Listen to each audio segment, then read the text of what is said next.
खत्म हो गया है। परिवार को सरकार ने 10 लाख का मुआवजा देने का ऐलान किया है। सरकार पक्का मकान और सरकारी नौकरी का भी आश्वासन दिया गया है सरकार की तरफ से। बाकी आरोपियों को जल्द गिरफ्तार करने का वायदा किया गया है। पक्का मकान और सरकारी नौकरी का आश्वासन दिया गया इस पुजारी के परिवार को।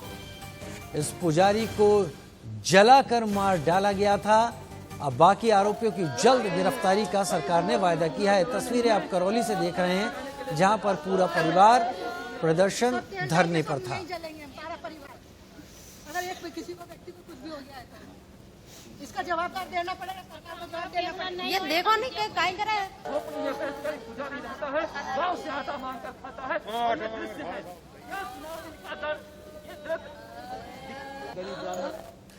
पुजारी की हत्या के बाद पूरे राजस्थान में गुस्सा था। पुजारी का परिवार धरने पर बैठ गया था। धरना खत्म होने से पहले की हम 5 तस्वीरें आपको दिखा रहे हैं, जिसमें पुजारी का परिवार इंसाफ की गुहार लगा रहा है। धरने पर बैठा हुआ है। सरकार की चुप्पी पर सवाल खड़े हो रहे थे। पीड़ित परिवार की मांग थी और इसी को लेकर पुलिस स्टेशन का घेराव किया गया है। 5 तस्वीरें उस घटना से जुड़ी जहां पर पूरा पुजारी का परिवार और तमाम गांववासी धरने पर बैठ गए। इंसाफ की गुहार, सरकार की चुप्पी पर सवाल, चुप क्यों हो सरकार। पीड़ित परिवार की मांग, धरने पर परिवार बैठा रहा। पुलिस स्टेशन का घेराव हुआ, लेकिन ये तस्वीरें धरने से पहले की हैं। अब सरकार के आश्वासन पर धरना खत्म किया जा चुका है। सरकार ने बाकी आरोपियों की जल्द गिरफ्तारी की मांग की है। पक्का मकान और सरकारी नौकरी देने का आश्वासन दिया है। 10 लाख रुपए के मुआवजे की बात सरकार ने कही है। राजस्थान सरकार ने इस घटनाक्रम को लेकर 10 लाख रुपए के मुआवजे की बात भी कही है। देना पड़ेगा, सरकार को जवाब देना पड़ेगा। ये देखो नहीं क्या काय करे गांव से आता मांग कर खाता है। और करौली में पुजारी की हत्या को लेकर घमासान मचा हुआ है। पुजारी का परिवार अपनी मांगों को लेकर धरने पर बैठा था, लेकिन सरकार ने पुजारी के परिवार की मांगें मान ली, जिसके बाद ये धरना खत्म हो गया। करौली के बुकना गांव से हमारे सहयोगी ग्राउंड जीरो से बता रहे हैं कि इस वक्त हालात क्या है। तीसरा दिन हो गया है। यहाँ पर सियासत जो गरमा रही है और जो परिजन हैं उनके आंसू हैं वो सूखते चले जा रहे हैं। फिलहाल जो बीजेपी के नेता हैं वो बराबर यहाँ आते चले जा रहे हैं, उनकी संख्या बढ़ती चली जा रही है और वार्ता को लेकर अभी समय गुजरता जा रहा है, लेकिन वार्ता से कोई अभी निष्कर्ष निकल कर सामने नहीं आ पा रहा है। और मैं खास बातचीत के लिए मेरे साथ जुड़ गई ही हैं जो है संगठन बीजेपी संगठन प्रभारी हैं अलका गुर्जर। उनसे हम चर्चा करेंगे कि किस तरीके का जो है मामला है। जी बताएं, क्या लगता है आपको? इस तरीके इनका तीसरा दिन है, आज अंतिम संस्कार नहीं हो पा रहा है, किस तरीके की जो माहौल बना हुआ है यहाँ? देखिए, राजस्थान की कांग्रेस सरकार असंवेदनशील हो चुकी है और कानून और कांग्रेस से जनता का विश्वास पूरी तौर पर उठ चुका है।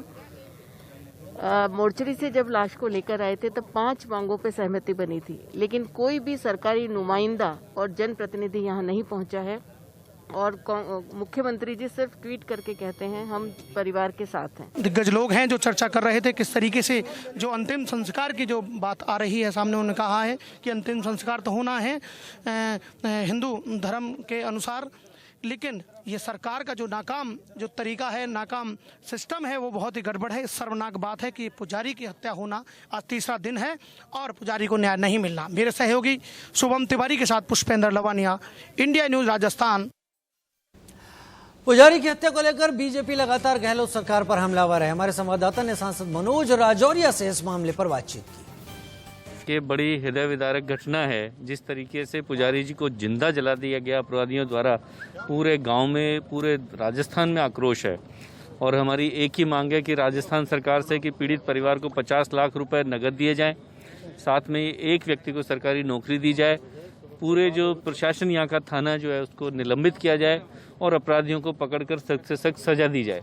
तो क्या लगता है एमपी साहब, फिलहाल अब क्या होगा? किस तरीके की आपको गतिविधि नजर आ रही है? क्या वो सरकार के जो लोग आएंगे, क्या इनका अंतिम संस्कार कब तक होगा? देखिए, इसी उम्मीद में हम लोग बैठे हैं कि सरकार सुने और उम्मीद से लेके बैठे हैं कि सरकार का प्रतिनिधिमंडल यहाँ पर आए और आकर गांव वालों के सामने, पूरे परिवार के सामने एक आश्वासन दे, जो परिवार की मांगे हैं उसके लिए सहयोग का आश्वासन। क्या सरकार की ओर से कोई खबर आई है आपके पास कि कोई आ रहा है यहाँ पर, या फिर आगे की क्या प्रक्रिया रहेगी? देखिए, मुख्यमंत्री जी की तरफ से या उनके किसी मंत्री की तरफ से कोई खबर नहीं है।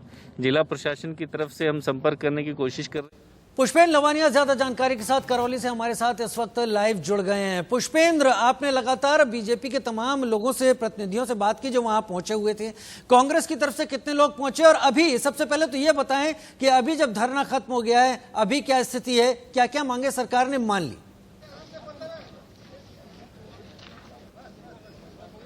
जी देखिए, जो पुजारी की हत्या का मामले को लेकर के यहाँ सियासी यहाँ संघर्ष इस तरीके चल रहा था, घमासान जो हो रहा था उसको लेकर के अब आखिरकार इसने ये सांस ले ली है और इसका समाधान सामने आ गया है, जिसमें सबसे बड़ी मेन जो भूमिका है वो डॉक्टर किरोड़ी लाल मीणा है, उनकी रही है, और साथ में जो सांसद हैं मनोज राजौरिया उनकी रही है, और जो पूर्व विधायक हैं गंगापुर सिटी मान सिंह गुर्जर से तमाम जो नेता हैं बीजेपी के वो यहाँ आते रहे और उन्होंने हालांकि मेहनत से इस मामले को सुलझा दिया है। और जो मुख्य बात यह है कि जो समाधान निकला है आखिर में वो ये निकला है कि जो पीड़ित परिवार है उसको 10 लाख रुपए सरकार की ओर से दिए जाएंगे, वहीं एक संविदा पर उनको नौकरी भी दी जाएगी और प्रधानमंत्री आवास योजना के अंतर्गत उनको एक मकान भी तैयार कराया जाएगा। वहीं सुरक्षा का पूरा जिम्मा प्रशासन का रहेगा। जी, तो क्या पुष्पेंद्र इस वक्त माना जाए कि आज अंतिम संस्कार हो जाएगा या हो चुका है? और अभी जिस जगह ये सब धरना प्रदर्शन चल रहा था वहां की तस्वीरें भी हमें दिखाएं और इस सब को लेकर बताएं कि परिवार क्या अब संतुष्ट मान रहा है सरकार के इन मांगों को मानने से? जी, आपको बता दूं मैं कि जिस तरीके से यहाँ पर समाधान होने के बाद में अभी अंतिम संस्कार की तैयारियां चल रही हैं।